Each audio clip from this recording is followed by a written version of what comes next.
Hello, I'm Locke Meredith. I'd like to invite you to join me on the next Legal Lines, where my guest is Congressman Garret Graves.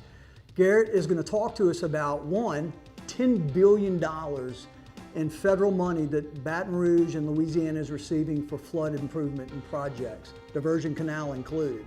He's going to talk to us about transportation bill, the FAST Act that was passed that's bringing us improvements. He's going to talk to us about some national issues that are important to all of us. Join us on the next Legal Lines with Congressman Garret Graves. One of the reasons I love this firm is that the moment you walk through the doors, you're so much more than business. You're family, which means we're going to fight for you as if you're family. Most of the people we represent come from past clients who have referred friends, family members, other people they love to us to represent them in the same way we represented the persons who referred them. We all pull from each other's experiences, knowledge, expertise in the law so that we get you not only a solution to your problems, but the best solution that we can come up with for your problems. Knowledge is power, and the folks who know what they're doing empower you. They enable you to make the right kind of decisions that best serves you. And that's our number one goal, frankly. Our number one ministry is to serve you.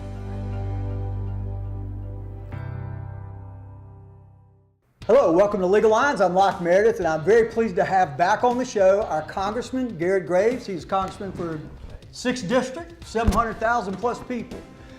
Let's dive into kind of this whole change in the political world. You started, what, 3 years ago or so, and President Obama was president and been there for 6, 7 years. And you've now come in probably one of the most tumultuous political times, at least in my memory. Tell folks kind of what you're seeing. Well, it certainly has been a very big shift in ideology and style, and I think really just in divisiveness. It seems much more divisive now than it was before, and I think there are a lot of reasons for that. And I think there's a lot of folks that are largely to blame for that divisiveness. But look, I got to tell you. President Trump has come in. He has done what he said he was going to do on the campaign trail. You can look. I mean, truly, and frankly, in some ways, I'm surprised. I wasn't sure. And I think that has frustrated some of the more liberal folks that he has done what he said he was going to do.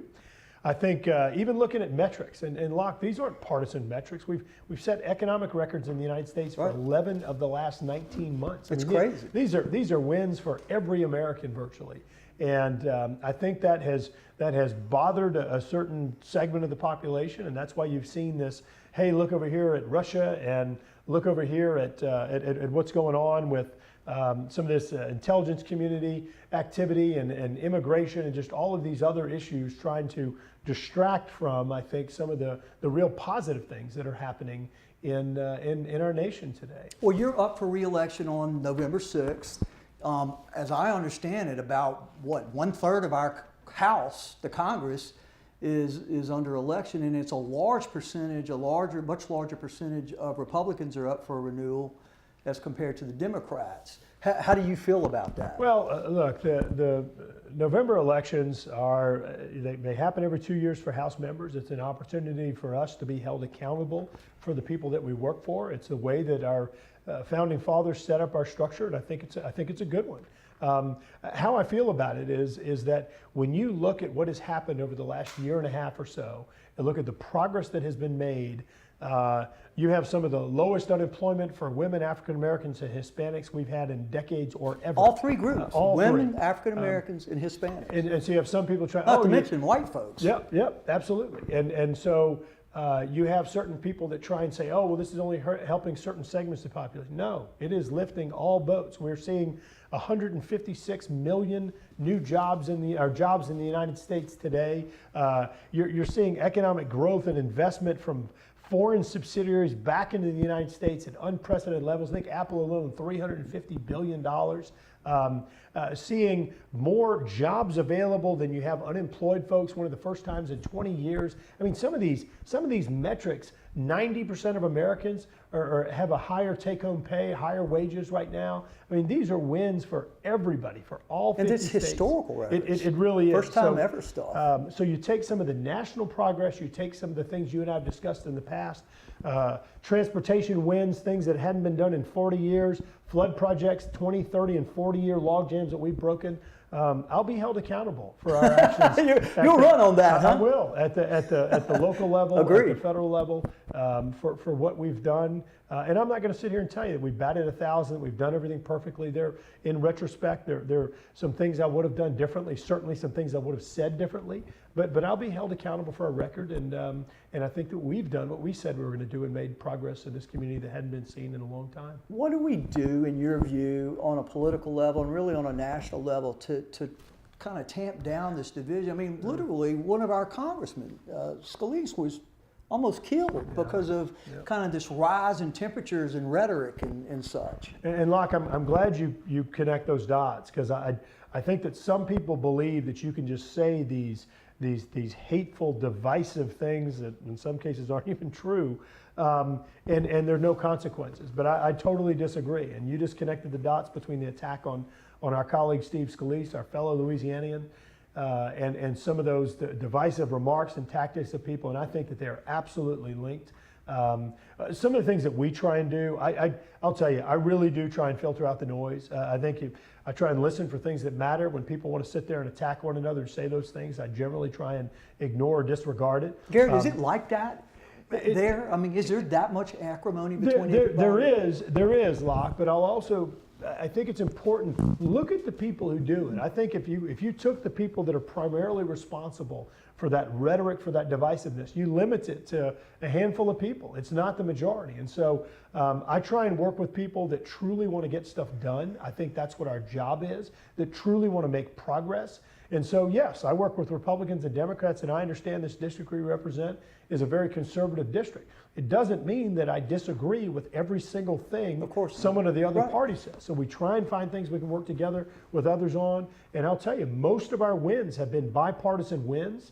And I think that it goes to show, if you can come up with a bipartisan strategy, in many cases you're going to be more successful than if you try and go at it solo. Well, what I've heard, and we've discussed it earlier, is that this transportation infrastructure kind of package that President Trump wants to do, there seems to be some bipartisan support, is there not? There really is, and I think a good indication of that is looking at the fact that we did begin breaking up the president's infrastructure package into smaller components. Now, why are we doing it that way? Is it better to do it that way, or just eat the elephant one bite at a time kind of deal? I think that's the real reason, is that we've been able to break it up in more manageable components, more compatible components. And each one of those has received nearly 400 votes, and the Water Resources Bill got 408 votes. There were only 2 votes against it. The FAA and disaster infrastructure components got, if I remember right, 393 votes, and I think there were only about 15 votes against. So some really strong voting margins that we received, indicating strong bipartisan support. And you guys on the House, on the Congress side, you guys have been passing bills like crazy, as I understand it. And the real kind of bottleneck is the Senate, right? It is. If I remember my statistics correctly, we've passed over 450 bills through the House that the Senate has not acted on. And I believe it's over 200 of those were unanimous or nearly unanimous bills, indicating that there's no real opposition or not contentious nature of the bills. Now, as I understand it, Speaker Ryan is shutting down in December, and so it sounds like he's been doing a decent job of getting stuff moving forward. Is there any particular group that you're supporting right now, or person for the speakership? My guess is that what's going to happen is this whole speaker's race right now, you have Kevin McCarthy of California, you have Jim Jordan of Ohio, that are both announced candidates. Right. My guess is that race is going to evolve a little bit. Technically, the vote doesn't happen until January. There are usually some internal discussions and nominations that occur in late November or early December. I don't think we've seen, if I had to guess, I don't think we've seen the full dynamics of that speaker race play out. And I think it's going to evolve a bit. So we're waiting to see how this thing evolves before we step out and support. Well, that would be good news. All right, so tell me about President Trump's trade kind of strategy here. It seems like it could be pretty tough and rough and tumble. I'll tell you what, let's continue this on the next segment. It's Locke Meredith of Legal Lines. My special guest, Congressman Garret. We'll be right back. One of the reasons I love this firm is that the moment you walk through the doors, you're so much more than business. You're family, which means we're going to fight for you as if you're family. Most of the people we represent come from past clients who have referred friends, family members, other people they love to us to represent them in the same way we represented the persons who referred them. We all pull from each other's experiences, knowledge, expertise of the law, so that we get you not only a solution to your problems, but the best solution that we can come up with for your problems. Knowledge is power, and the folks who know what they're doing empower you. They enable you to make the right kind of decisions that best serves you. And that's our number one goal, frankly. Our number one ministry is to serve you.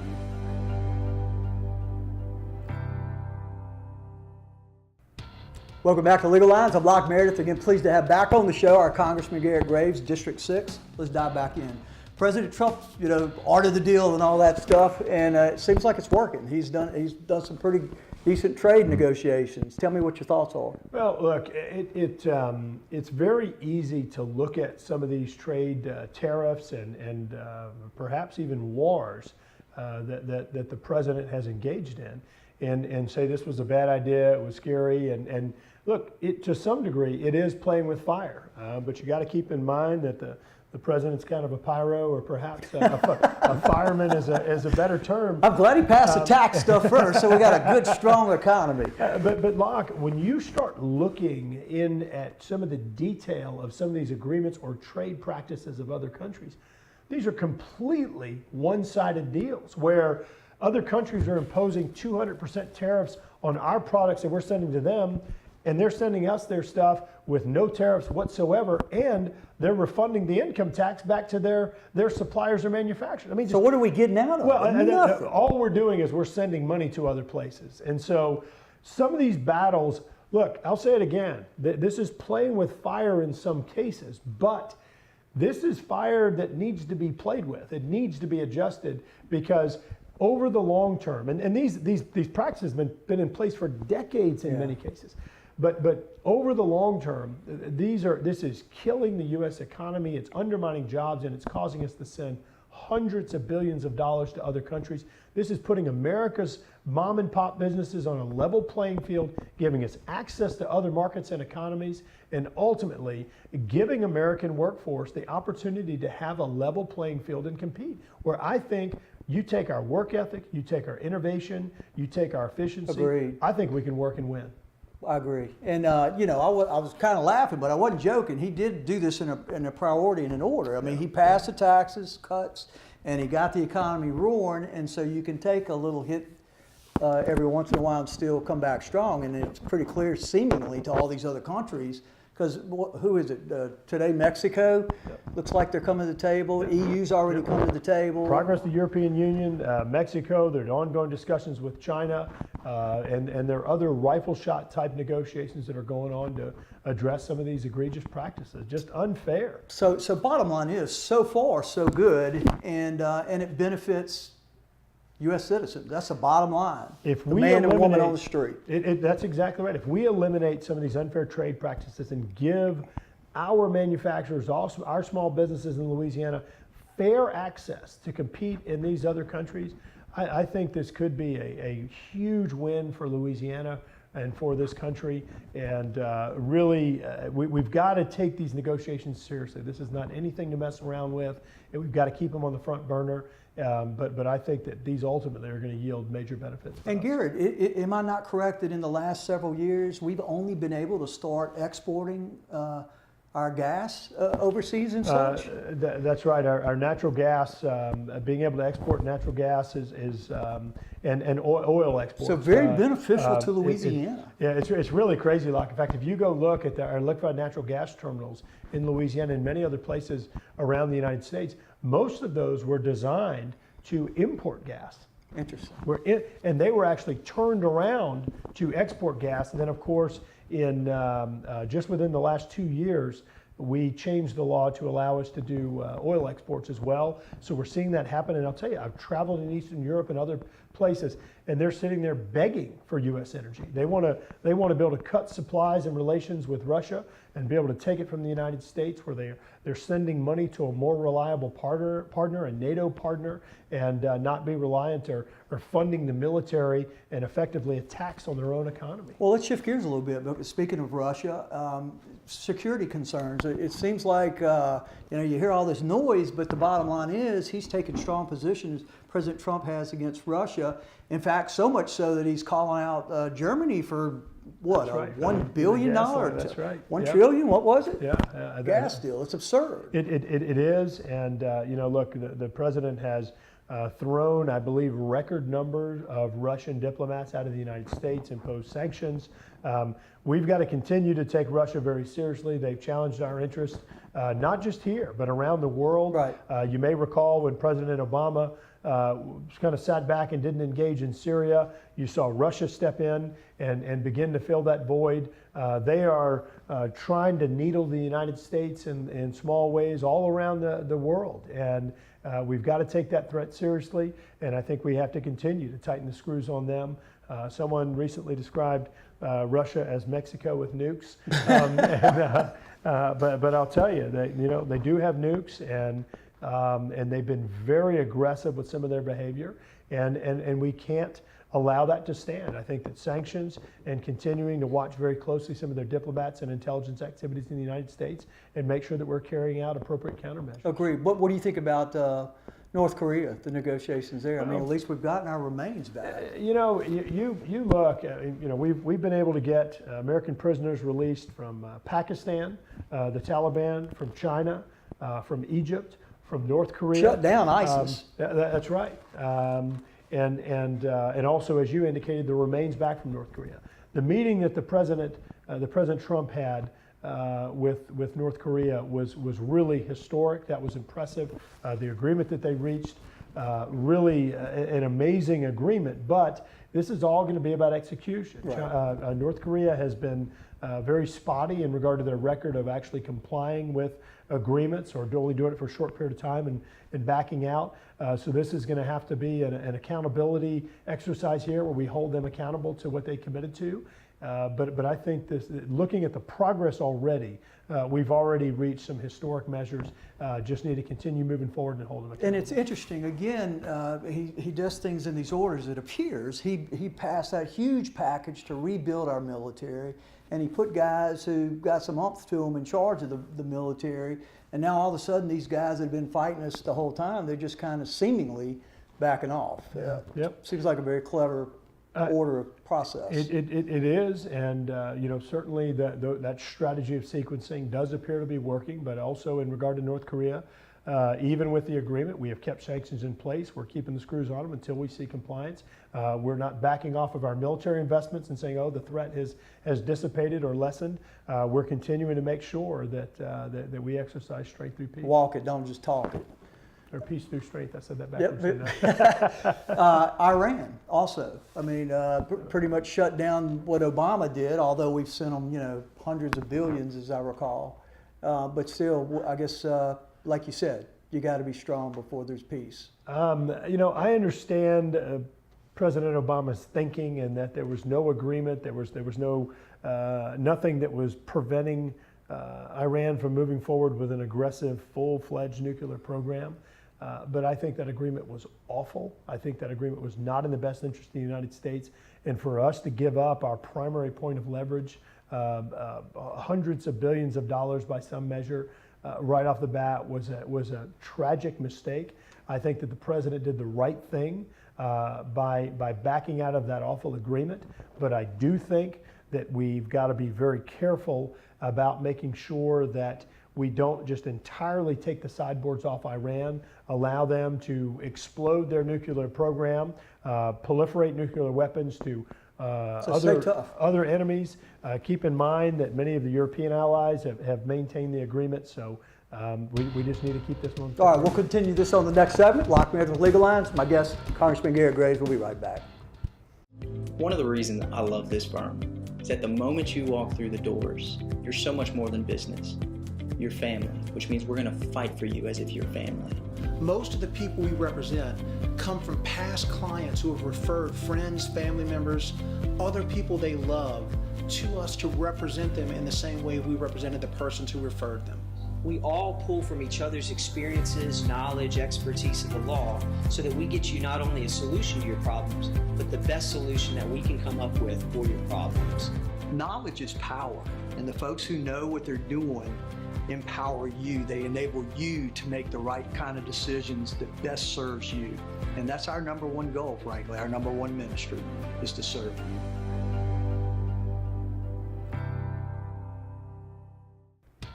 Welcome back to Legal Lines. Locke Meredith, glad to have you back with us, and my special guest, our Congressman Garret Graves. Let's dive back in. Obamacare, health care. We're kind of in this limbo land where people are still paying out the nose for everything. Premiums higher, deductibles higher, copays higher. And I know that we killed, the penalty, but that really hadn't fixed this. What are we going to do, Garret? Well, the House of Representatives did pass. We did pass a bill that fully rescinded the Obamacare law. The Senate couldn't get the votes to do it, so. Do you know why?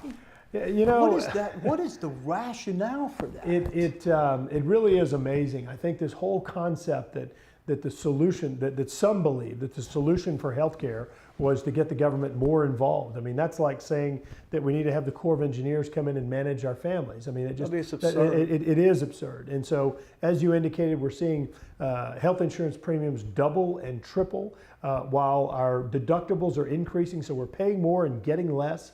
Healthcare costs continue to just spike out of control. And so, because the Senate wasn't able to pass that bill, what we've done is we're going through and just doing these kind of rifle shot fixes instead of doing one large bill, looking at doing 50 smaller reforms, everything from legislation to administrative actions, so executive orders. As far as killing it and starting anew, that's over? Right now it is, because there aren't the votes in the Senate. Okay. But I will tell you, those senators who voted no on that, I think there's a price to pay, because you can't go charge people double and triple, taking away their income. Ultimately, the largest tax increase in U.S. history is what that realistically was, and think you're going to get away with that, because people are mad, they're frustrated by the poor access to care. In some cases, you have states that only have one insurer left. It has been a disaster for healthcare, a disaster for insurance, and I think people are going to be held accountable for that. Well, and Senator Bill Cassidy had a great proposal, but I guess it's not going anywhere. So tell me about these specific fixes. I mean, how are they going to help us? What are y'all looking at? So first of all, what we've done is we've gone in and we've repealed and suspended what's known as the Cadillac tax on healthcare programs. We've repealed the medical device tax, the individual mandate that said that in law that you were required to have a health insurance plan that meets this criteria. Gone in and repealed all that or suspended it. And so those are three, sort of little strings we've pulled. Now, is that pending in the Senate, or is that a done deal? That's done. That's deal. law. Okay. We also are going in right now, working on both administrative actions and legislation. When you go through and you look at the component of healthcare costs that is spiking more so than anything else, and I think you could ask any average person on the street, drug cost. Exactly. It is outrageous. And look, I don't want to paint with too broad of a brush, but some of these drug companies' actions are egregious, they're greedy, and I think should be even criminal in some cases when they come in and jack up the price of a drug 5,000 times, especially when there's only one manufacturer. We've seen some of the price spikes with the EpiPen and other drugs. And so going in and trying to work to increase competition in these drugs. We saw practices where companies had a patent, so they were the exclusive manufacturer of a drug, and then they would add one little ingredient or tweak their formula, and they'd get an extension on their patent. We saw where generic companies would come in and start making a drug to compete with the original, and then the original manufacturer would go in and buy the generic company to where they once again had a monopoly on the drug. Those types of practices are anti-free market, they're anti-consumer, and all they do is make money for greedy people and they end up putting health care away from the average citizen because it's simply unaffordable. Now, what about these out of reach. associations that? So we explain passed that to legislation folks. through the House where association of health plans to where you wouldn't necessarily have to have health insurance through your employer. You could have insurance across state lines through other groupings. It could be employment related where you could have a national policy with a larger group. It could be AAA. Yeah, you have a AAA member and all AAA members can get together and have insurance plans. It could be any group that you're associated with. And so And then they can go in and negotiate better prices. because you have more people, you have risks spread across. Now, is that passed? That is has that passed law? the House, has not passed the Senate. Okay, interesting. So we have that one. But Locke, something else. We went and sat down at Podness for lunch today with a dozen constituents. I can look at the Podness menu, I can tell you how much anything costs, and I can make an informed decision. Say I got 12 bucks for lunch and I'm not going to exceed it. I go to the doctor, I go to the hospital, I go to the pharmacist. I have absolutely no idea. Why is it that the grocery store, the auto dealer, the restaurant, and everybody else can have a menu with prices? And when I go to the doctor, I go to any healthcare provider, I go to the pharmacist, it is absolutely no idea. I've been in and paid thousands of dollars. I've been in and paid $2. I don't understand the difference, and the average person doesn't either. You need to give us transparency in prices. You need to allow us to practice consumerism, budgeting, and let us make informed decisions. You need to incentivize the right type of behavior in healthcare. If I go take a driver's ed, if my child goes and takes a driver's ed class, I get a discount in insurance. If I have a safer vehicle, I get a discount in car insurance. Why can't I get a discount if I go out there and go exercise, if I eat right, if I lose weight, if I go and proactive and get healthcare screenings and other things? We have no control. In some Zero cases, you're control. prohibited from doing that, and that's wrong. It's nuts. Shift gears a little bit for me. Bring me up to speed on taking care of our vets, our veterans. I'll tell you, Locke, you remember back when they had this Arizona VA hospital debacle where they had just mistreated hundreds and hundreds of veterans, thrown away their appointment requests, weren't calling them back, weren't giving them care and treatments that they deserved. And you know how many people were fired, suspended, demoted as a result of that? I heard zero. Zero. Absolutely zero. Absurd. It is absurd, and you cannot. I mean, think about it. If somebody at your law practice did that, you'd have them out on day There's one. no accountability. is the bottom line. And so, if there's no accountability, then there's no incentive for people to do the right thing. So, we have passed legislation and taken administrative actions. 1,200 VA employees were fired. 1,200.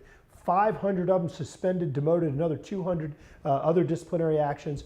Unprecedented accountability. Those are the type of actions that need to be put in place. We've also passed the VA Mission Act.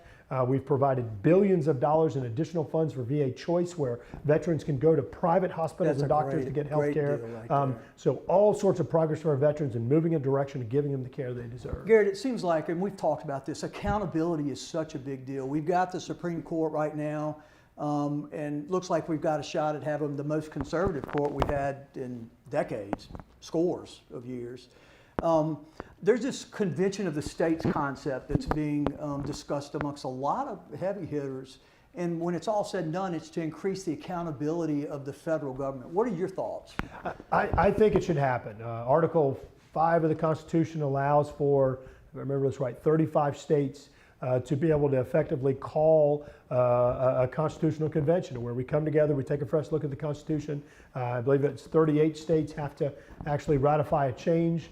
But I think we've got to make sure the scope is tight and limited to the right things.